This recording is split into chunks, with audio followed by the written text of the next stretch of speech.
manifestation et on espère qu'il y en aura encore beaucoup d'autres parce que les fainéants ils sont là, les fainéants ils sont là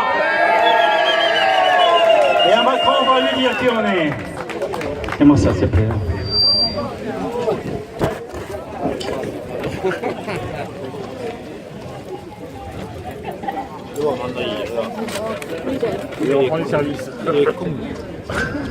Bien. Écoutez, on est, malgré le libeccio, on est presque 1 millier aujourd'hui à Bastia à défiler, c'est une première, ça nous encourage. Nous, on a le libeccio avec nous ou contre nous, je ne sais pas. En tout cas, c'est le vent fort de la colère. Il va falloir qu'il se renforce dans les jours et les semaines à venir. Donc en Corse aujourd'hui, mais aussi à travers tout le pays, des centaines de milliers de personnes se mobilisent pour maintenir et améliorer les garanties collectives que le gouvernement Macron et le MEDEF veulent détruire. En effet, ces fameuses ordonnances qu'ils entendent transformer prochainement en loi reviennent sur un siècle de mesures sociales arrachées des hautes luttes. En effet, le Code du travail a été constitué depuis 1906 pour garantir le respect de la dignité des femmes et des hommes au travail et empêcher l'employeur de faire ce qu'il veut. Il a été imaginé pour que les entreprises soient subordonnées aux humains et non l'inverse. Le Code du travail est donc vraiment un droit humain qui s'apparente à la Déclaration universelle des droits de l'homme de la Révolution de 1789. Or, depuis les lois El Khomri, c'est tout ce socle de garantie universelle qui vole en éclats avec une subordination totale des salariés. Et cela sans contrepartie ni possibilité de faire valoir leurs droits. Ainsi, le licenciement instantané, sans motif ni procédure et à moindre coût serait désormais possible et encouragé. Les représentants du personnel seraient moins nombreux et avec moins de droits pour défendre les salariés. L'accès collectif à un avocat ou à un expert sera plus difficile et même coûteux. Le maintien des salariés dans les contrats précaires sera facilité.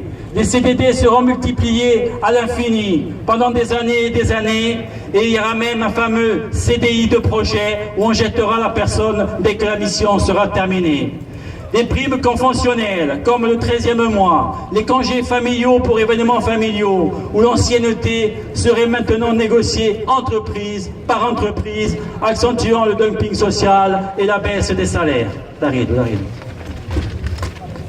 Les patrons prétendent que pouvoir licencier facilement leur permettrait d'embaucher davantage. Déjà, le père du patron du MEDEF actuel, Yvon Gattaz, je ne sais pas s'il est mort, mais enfin, père son âme, prétendait la même chose il y a maintenant plus de 30 ans. Son fils Pierre affirmait même l'année dernière pouvoir créer 1 million d'emplois avec le CICE. Eh bien, les entreprises ont bénéficié de plusieurs dizaines de milliards d'euros d'aides publiques, mais on attend toujours le million d'emplois ou même les 100 000 emplois. Ce n'est pas donc en réduisant les droits sociaux que le chômage et la précarité baisseront. Au contraire, dans tous les pays européens où de telles mesures sont imposées, la pauvreté et la précarité explosent.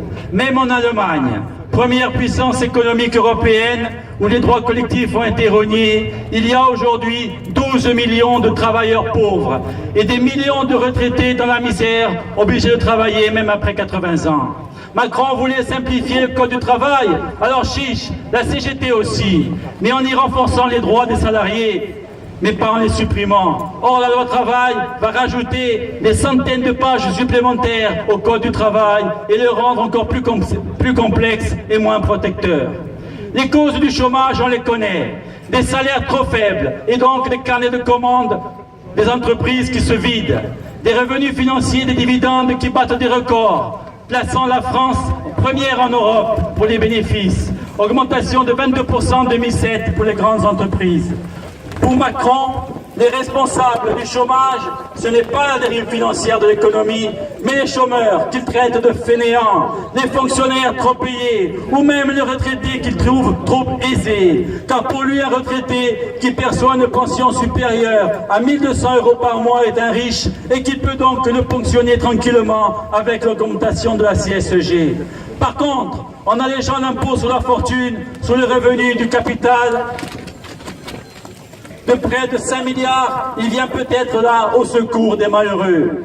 De même, Macron et son gouvernement affirment qu'il vaut mieux un petit boulot que rien du tout. Et pourtant, dans le même temps, ils suppriment 150 000 emplois aidés et jettent au chômage autant de personnes, obligeant certaines associations, comme les Restos du Cœur, à fermer et plongeant les collectivités locales dans les grandes difficultés. Oui, nous sommes légitimes pour contester cette politique. Non, M. Macron n'a pas été élu pour appliquer cette politique. Son élection s'est faite d'abord sur une abstention record et aussi sur une adhésion par défaut face au péril de l'extrême droite. En Corse, nous rentrons maintenant encore en campagne électorale. Et une nouvelle fois, ce sont les questions institutionnelles qui dominent le débat. Collectivité unique, qui est bien sûr pour Macron un outil pour supprimer encore des services publics. Autonomie, statut de résident, langue corse obligatoire pour avoir droit à un emploi et j'en passe. Ça fait 40 ans qu'on nous pollue sur ces questions sans vraiment répondre aux vrais problèmes des Corses. Le silence assourdissant de la majorité territoriale sur la loi travail, comme son soutien à la loi El Khomri et à Macron, sont édifiants et consternants. Est-ce que c'est l'autonomie qui nous permettra de récupérer les 50 millions d'euros manquants pour l'hôpital de Bastia pour permettre de soigner bien les Corses? Qui permettra de construire les milliers de logements sociaux manquants et pour augmenter les salaires ou pour faire baisser les prix? Est-ce un nouveau statut pour la Corse qui permettra aux milliers de salariés précaires dans les services à la personne ou les saisonniers d'avoir enfin une vie normale? Bien sûr que non. Il nous faut poursuivre les explications et faire grandir la mobilisation pour que les questions sociales et d'emploi soient enfin au cœur du débat politique. Pour cela, et pour faire reculer Macron, il faut multiplier les débats avec les salariés, dans les quartiers, dans les villages, ne pas se résigner et engager partout des luttes, partout où c'est possible, dans les entreprises et les administrations. Ce 12 septembre constitue une première étape encourageante avec près d'1 millier de personnes à Bastia. Maintenant, il faut continuer et l'amplifier partout et sans attendre. Une nouvelle mobilisation est annoncée pour le 21 septembre, juste avant l'adoption des ordonnances en Conseil des ministres. Alors, pas un instant à perdre. Réunissons-nous dans chaque entreprise, dans chaque service, pour décider d'y participer le 21 dans la forme la plus rassembleuse, où on sera nombreux encore dans la rue. Je compte sur vous. Le pays a besoin qu'on se révolte. On est là et on va continuer.